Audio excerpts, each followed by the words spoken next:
Alright, so this is the Sebo X7, and this is also the first video I'm doing with my Note 10 instead of my Note 20, so if you notice any video quality differences, then, well, I guess I'll go back to the 20.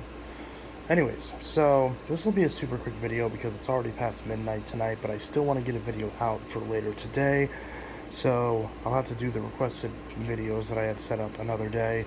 But in the meantime, I kind of neglected and put the X7 on the back burner, and I kind of regret doing that because there's still yet to be a good review on this out there.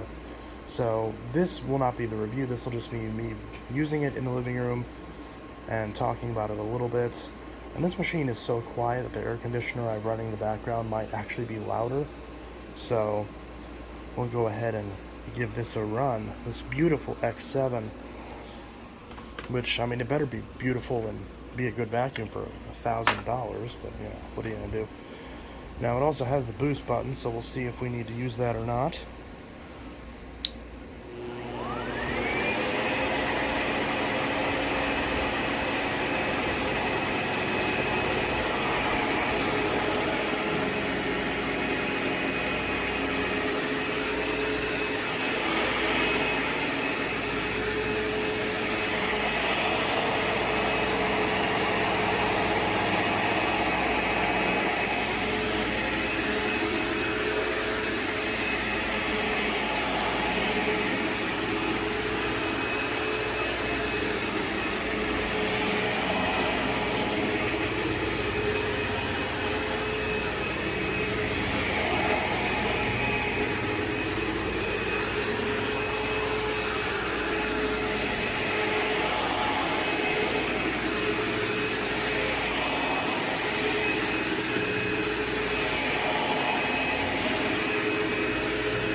really hope this video looks better in the viewfinder, in real life, than it does in the viewfinder, because this looks like it's not focusing very well.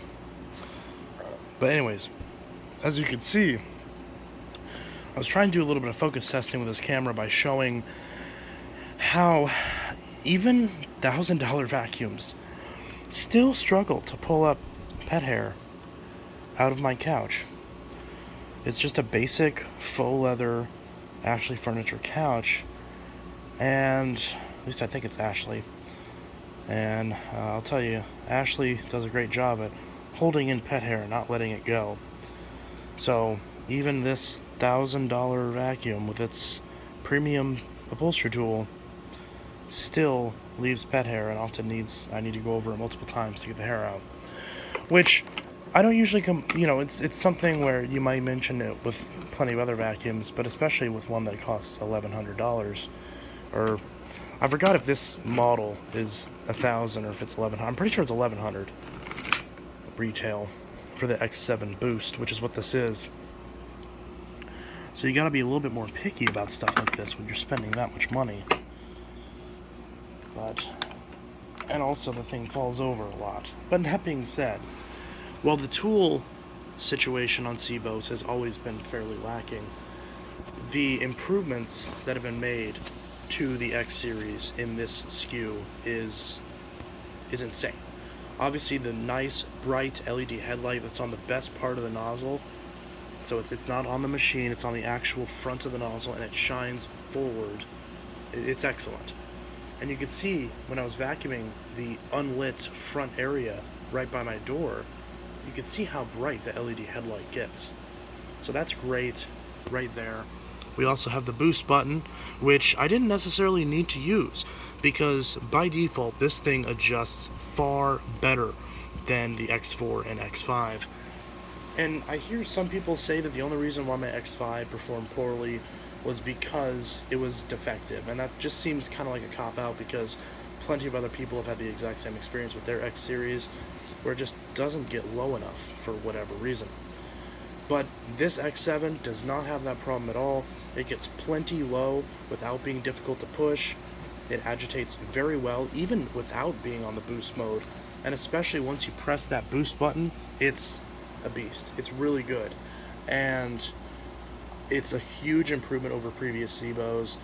And I feel like we're actually at the point where the X series is pretty much perfected. I mean, I'm not going to say perfected exactly until they put a switch right here that lets me turn off the brush roll manually, because that is still a missing feature, and that's still unacceptable on an $1,100 vacuum, when you can literally get vacuums for $1,000 less that have a brush roll shut off. Because the only way that the brush roll shuts off on this is if the entire machine shuts off as a result of something being jammed in it. So, still something I want to see addressed. That's still an inexcusable feature on a machine this expensive. But thankfully, for me, it's not as big of a deal in my usage, because I have a separate V8 Absolute that I use for bare floors. But generally speaking, if you're spending this much money, you shouldn't have to use separate machines for separate jobs when it's all domestic vacuuming. But anyways, that being said, this machine is excellent. Now, would I pay $1,000 for this? No. But for the $250 that I paid, about $280 or so after tax and shipping, I gotta say I'm very happy with it. Now, I will be using this machine more and more in preparation for the full in-depth review of the Sebo X7 coming likely later this week, but no promises. We'll see how the scheduling works out. But I do plan on doing a full review on this prior to the Dart, since plenty of other people have done good reviews on the Dart, so I want to get this review out first, since I feel like it can be more relevant for the fact that there is no X7 reviews out. I mean, there technically are, but they're all from vacuum stores that are clearly trying to sell you one of these and not actually being objective.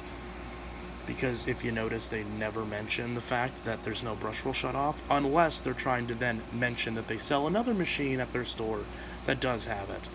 So, I am not a vacuum, I mean, I do sell vacuums, but I'm not trying to sell you one of these. It has not hurt my bottom dollar whether or not you buy one of these. So whenever my review comes out, it will be, as of now, the only objective review of the Sebo X7 on this entire website that I'm aware of, at least. So be sure to watch out for that if you're looking to buy one of these. I'll be very critical, but I'll be very fair. I am a big fan of Sebo's products in general and their general philosophy when it comes to design, but at the same time, you gotta call a spade, and this machine isn't perfect. But for the price, it really needs to be, or at least incredibly close. That being said, this is Intellitech Studios signing out. I'll see you guys in the next video, and I hope you all have a good one. Peace. And I'll see you guys in the next video, which should hopefully be one of the requested machines, or one of the requested video topics. Again, my apologies for that not being the next video, but I had to get something out in time to try to fit the every 2-day goal for posting videos. Anyways, I'll see you guys in the next video. Let me know what you want to see and what questions you want to see answered in the full review for the Sebo X7, and leave other comments and questions in the comments section below. I'll see you guys in the next video, and I hope you all have a good one. Peace.